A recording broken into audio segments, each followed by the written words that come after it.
دوو ساڵ زیاترە عێراق یاسای بودجەی نییە، هیچ وڵاتێکی بەبێ یاسای بودجە نابێ. حکوومەتی تازای عێراقیش پێکاتەوە ئەمڕۆژ وەزیری دارایی عێراق ڕایگەیاند بە زووترین کات بودجە یاسای بودجە ئامادە دەکەن و دێنێرن بۆ پەرلەمان بۆ پەسەندکردنی. داخۆ لە ماوەی دوو مانگە دەتوانن ئەم بودجێ لە پەرلەمان ئەم یاسایە تێپەڕن و جۆری یاساکە دەبێت چۆن بێت لە کاتێکدا دەیان کێشە ڕوبەڕووی عێراق و حکوومەتی نوێی عێراق بۆتەوە. دەمانەوێت هەندێک قسە لەسەر ئەم بابەتە بکەین و بشزانین داخۆ ئەم بودجەیە ئەگەر پەسەندیش کرا هیچ فێڵ و زوڵمێک لە خەڵکی کوردستان ناکرێت تێدا یان نا. بە میوانداری زۆر بەڕێز دکتۆر جەمال کۆچەر ئەندامی لێژنەی دارایی لە پەرلەمانی عێراق ڕاستەوخۆ لە شاری دهۆکەوە لەگەڵماندایە. کاک دکتۆر جەمال شەوتان باش، گەلێک سوپاس بۆ بەشداریکردنتان لەگەڵمان لەم گەشتەی ژووری هەواڵی کوردستان 24. بۆ خۆ دەزانین نزیکەی 2 ساڵە بێ عێراق بەبێ یاسای بودجەیە، پارەیەکی خەیاڵی زۆریش بەهۆی بەرزبوونەوەی نرخی نەوت لە عێراق کەڵەکە بووە. ئێوە ئەندامی لێژنەی دارایی پەرلەمانی عێراقن، پێشبینی چ جۆرە بودجەیەک دەکەن بۆ عێراق؟ بله زۆر سپاس سڵاوت خودلتە و هەمی بینەر و بیسەرت کەی 24 بن بدیتن ئەمە بودجە دەزیەتە پەرلەمانیت بیتن نیڤە هەیڤە 11 نیڤە دوێە هەیڤە 11 بودجە بێتە پەرلەمانیش بەر دوو هۆکارت سەرەکی یاکێ وەزیرە داراییانۆکە بەرپرسە بەشێ بودجێ بۆ حکوومەتە بەرینۆکەدا و کەسێکە پسپۆرە هەمیژیە خۆیت وەزارەتە داراییدا بۆراندی و هەمی تەفاسیلێت دەولەتە عێراقی یلدە ڤێژنێ هەین لەوە بۆێ نەیاب زەحمەتە تایبەتی و مە دوو بەشێت بودجێت هەین مە بەشێ بودجە بژنێ تەژغیلی تێچۆی وەزارەت و دام و دەستگا و مۆچێ فەرمانبەر و خانەنشینایە ئەڤەیە ثابتە ڕاگرت یعنی دیارە و واضحە و هەر حکوومەتەکە هەبیتن ئەوێ دێدانیتن یانە دیار ئەوە دێگو vêtin بگونجیتن گەل بەرنامê حکوومەتانی ئەوە بەشە بودجە ئستیثماریە ئەو ژی بدیتنە من چونکۆش مێژە یعنی بەحسی تەکلیفۆنا بەڕێ سۆدانیە هەی و الگەل پسپۆریە ئەvê وەزیرانی بدیتنە من ئەو ژی ئەتماوێ هەیڤەکێدا ئەv بابەتە دێکلا بیتن الپازدەی ئێک ئەگە پازدەی یازدە عەفوەن بگەهیتە پەرلەمانی هەیڤ و نیڤ 45 ڕۆژ بۆ پەرلەمانیژی بەسن کۆ ئەم vê بودجێ پەسەندکەین وەڵامی ئەو پرسیارەدایەوە حالا دوێ سەرۆک پەرلەمانی بەڵێ ببوورە وەڵامی ئەو پرسیارەدایەوە چونکە دەمێت لە ماوەی ئەو مانگونیوە دەتوانن یاساکە لە پەرلەمان تێپەڕێنن هیچ گرفتی بۆ دروست نابێ بە 45 ڕۆژ 45 ڕۆژە دیتە من گرف بۆ درست نابیتن چونکۆ زۆرینا پەرلەمانی یەک تەوەجوها هەی کۆ تەوەجوها ئیتاریە بەرینوکە ئیتار و تەیار بووە ئەگەر تەیاری ڤیا بە پرێڤە بەتن ئیتار بۆ بەربەست بگەفکە هەمی یەک باە دیتەنا من بەربەستی بۆ پەیدا ناکە. زۆر باشە کاک دکتۆر جەمال بۆ خۆ دەزانی با زۆر بەڕاشکاوانە لەسەر ئەم بابەتەیان بپرسین. لە زمانی مالیکیەوە بودجەی هەرێمی کوردستان کە تەخمین کرابوو بە لە 17 بەبێ هیچ سەرژمێریەک کرا وردە وردە ئەوە بڕا کردیان بە 12.6 و ئەوەشیان بڕی هاتە سەر 200 ملیار دینار. بۆ خۆشە دەزانی ئەگەر 12.6 بێ کاتێک نەفەقاتی سیادی لێ دەرەکەن کەمتر لە 6 دەمێنێتەوە. بەڵام پرسیارەکەی من ئەوەیە ئێوە چۆن وەکو فراکسیۆنە کوردیەکان لە پەرلەمان ئەرچێکی قرس لەسەر شانتانە ئەم جارە نەیەڵن لە بودجەی داهاتووی عێراقدا فێڵ لە خەڵکی کوردستان بکرێ و بودجە و قوتی خەڵکی کوردستان ببڕێ و هەروە تەخمین بکرێت. ئەو بابەتە مامۆستای بەڕێز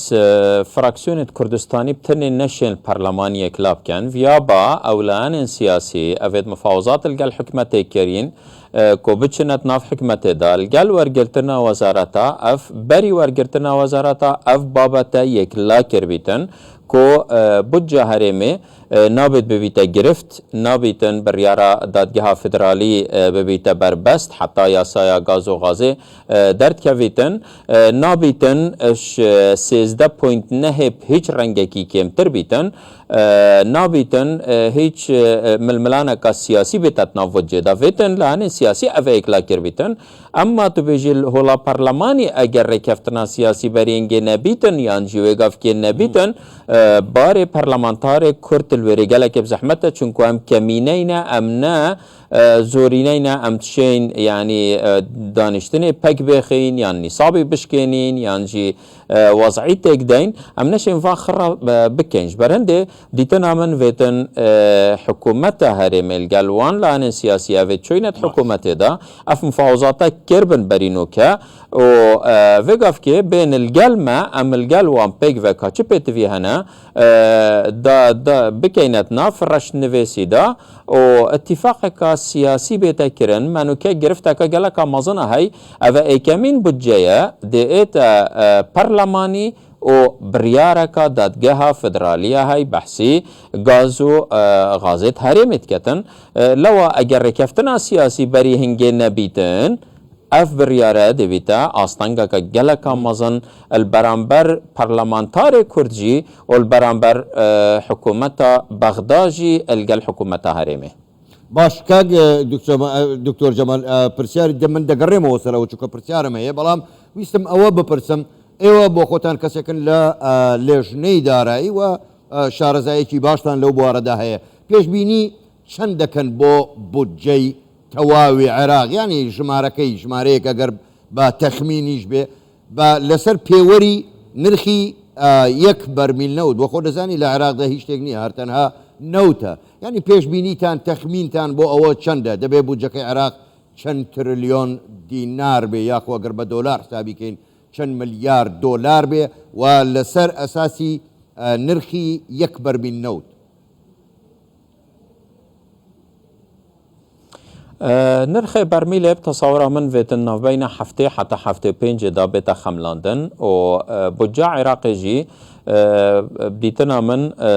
پیچ رنگیش 105 میلیارد دلار کمتر نابیتن چونکو ما الحکومت کاظمی آخر بودجه بو مهنارتی یا 2021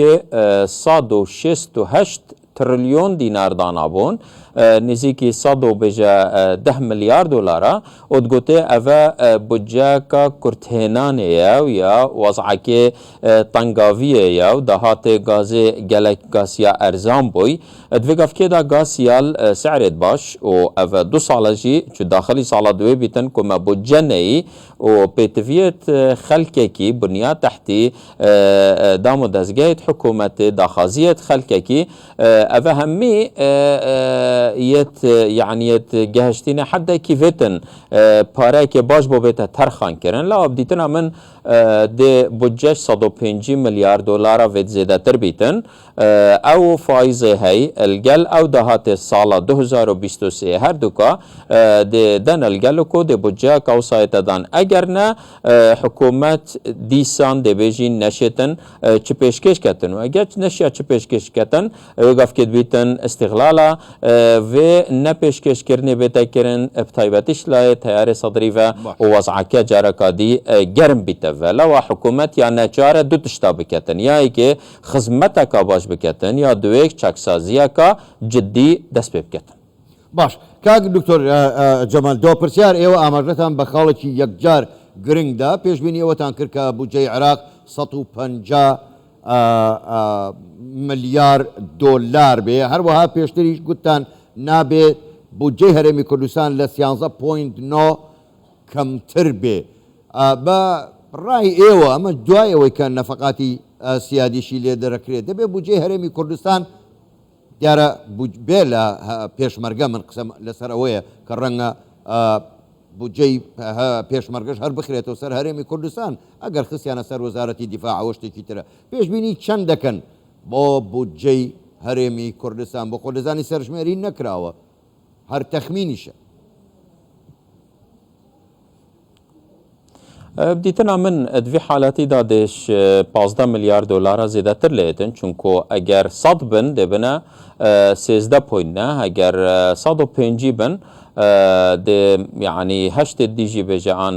ششو نيفي ديج ده چنسر عن هفت دي ده چنسر يعني پاره که